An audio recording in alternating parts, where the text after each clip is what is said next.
तो दोस्तों कैसे हैं आप सभी। उम्मीद करता हूँ बहुत अच्छे होंगे। स्वागत है आप सभी का हमारे YouTube चैनल सिलेबस की कहानी में। क्या आपको भी स्कूल में ये चैप्टर द लास्ट लेसन की कहानी समझ नहीं आई थी? कोई बात नहीं, अब आपका भाई आपको ऐसे समझाएगा कि जिंदगी भर याद रहेगा। ऐसा मान लीजिए कि मैं इस कहानी में फ्रांज हूँ। मान लीजिए मानने में क्या जाता है कि मैं फ्रांज हूँ। सोचिए अगर कल सुबह कोई आकर बोले कि मैं आपकी भाषा बंद कर दूंगा, न बोल सकते न पढ़ सकते, तो कैसा लगता है? मेरे साथ यानी फ्रांज के साथ यही हुआ था। मैं आज आपको वह पूरी कहानी सुनाने वाला हूँ एक अलग अंदाज में, कि अगली बार कोई पूछे भाई द लास्ट लेसन क्या होता है तो आप कहेंगे आओ बैठो मैं सब बताता हूँ। तो वीडियो को पूरा देखना। चलो शुरू करते हैं। एनसीईआरटी के फ्लेमिंगो का क्लास 12 का first chapter the last lesson.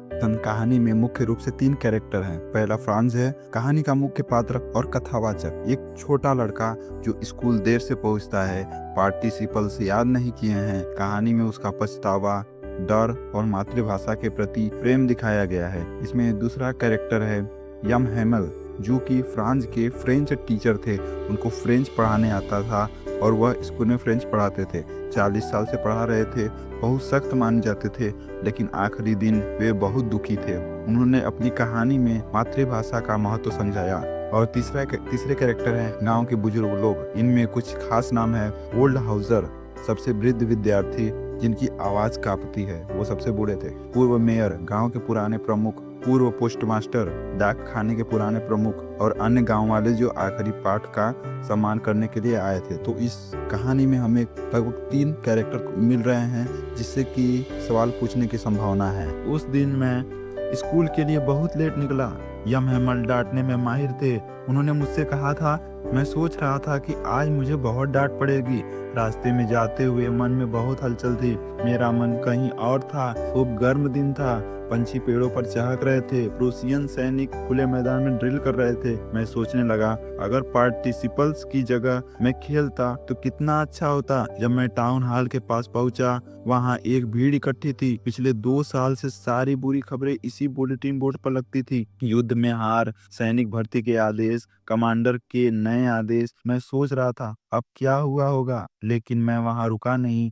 मैं सीधे स्कूल की ओर बढ़ गया। जब मैं स्कूल पहुंचा तो स्कूल में देखा, वहां बिल्कुल शोर नहीं था। डेस्कों का खटखटाना, किताबों का खोलना और बंद करना, शिक्षक की छड़ी की धमकी, सब कुछ गायब था। मुझे लगा कि शायद मैं पहले ही अंदर पहुंच गया हूं। जब कभी हम भी स्कूल में ऐसे पहुंचते हैं तो हमें लगता है या तो हम बहुत जल्दी आ गए या तो हम लेट आ गए। कक्षा में बिल्कुल शांति थी। यम हेमल अपनी कुर्सी पर बैठे थे। उनकी पोशाक खास थी। हरी कोट, फ्रिंज वाली शर्ट और कढ़ाई वाली टोपी। यह पोशाक वह सिर्फ निरीक्षण या इनाम वितरण वाले दिन ही पहनते थे। पीछे की बेंचों पर गांव के बड़े बूढ़े बैठे थे। मैं बहुत आश्चर्यचकित हुआ। मैंने सोचा कि गांव के बड़े बूढ़े यहाँ पर क्यों आए हैं। ओल्ड हाउसर, पूर्व मेयर, पूर्व पोस्ट मास्टर और कुछ और लोग भी आए थे। सब लोग बहुत गंभीर लग रहे थे। मैं बिल्कुल आश्चर्यचकित था कि ये सब क्या हो रहा है। मैं अपनी सीट पर पहुंचा। मैं बहुत डरा हुआ था। मुझे लगा यम हेमल मुझे खूब डांटेंगे, पर उन्होंने बड़ी नरमी से कहा, फ्रांस, तुम्हें अपनी जगह पर बैठने में देर हो गई, लेकिन हम शुरू करने वाले हैं, तो अपनी सीट ले लो।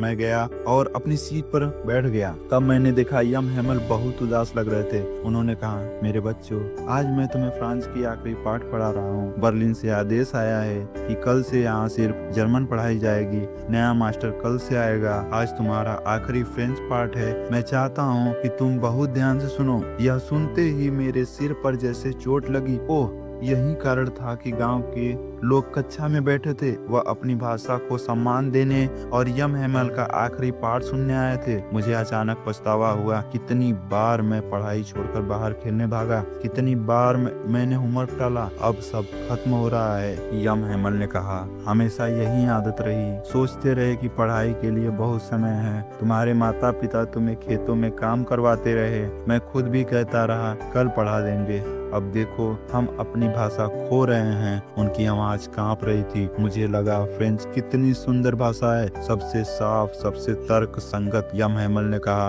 अगर कोई अपनी भाषा को सुरक्षित रखता है तो गुलामी का जंजीर कभी नहीं टूट सकती। यम हेमल ने व्याकरण की किताब उठाई और पार्टिसिपल्स पढ़ाना शुरू किया। मैंने अपनी किताब खोली। पहली बार मुझे सब कुछ साफ समझ आ रहा था। कक्षा में एक गहरी शांति थी। सिर्फ मेरी आवाज, पंखों की फड़फड़ाहट और चिड़ियों की चहक सुनाई दे रही थी। ओल्ड हाउसर ने अपनी किताब पकड़ी और पढ़ने लगे। उनकी आवाज कांप रही थी, वह रोने लगे। मैंने देखा उनके चश्मे से आंसू गिर रहे हैं। घड़ी ने 12 बजा दिया। स्कूल के ऊपर चर्च की घंटी ने घंटे बजाए। सड़क पर प्रूसियन सैनिक की परेड का ड्रम बजने लगा। यमहैमर खड़े हुए, वह बहुत पीले पड़ गए थे। उन्होंने काले बोर्ड पर बड़े अक्षरों में लिखा, वायला फ्रांस, फ्रांस अमर रहे। फिर उन्होंने बिना बोले हाथ से संकेत किया, कक्षा समाप्त। इस कहानी से हमें यह संदेश मिलता है, मातृभाषा का सम्मान करना चाहिए,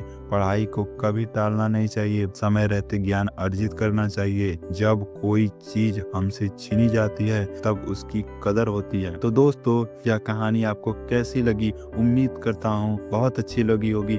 यदि आपको कहानी अब पसंद आए तो आप कमेंट बॉक्स में बता सकते हैं, अपनी राय दे सकते हैं। यदि आपको किसी और चीज़ की ज़रूरत है तो आप हमें बता सकते हैं। आप हमें बता सकते हैं कि आपके स्कूल में कौन सा चैप्टर चल रहा है, तो मैं उसके लिए कहानी तैयार कर दूंगा और आप इस कहानी को पढ़कर अपने टेस्ट में और अपने स्कूल एग्ज़ाम्स में, यदि आपको ट्रांसलेशन आता है तो आप अनुवाद करके उसको अपने एग्ज़ाम्स में लिख सकते हैं। यदि आप किसी पाठ का सारांश समझ गए तो आपको लिखने में बहुत आसानी होगी, वह पाठ समझ जाएगा। तो धन्यवाद। यदि आपको यह पसंद आया हो चैनल, तो चैनल को सब्सक्राइब कर सकते हैं, वीडियो को लाइक कर सकते हैं और धन्यवाद।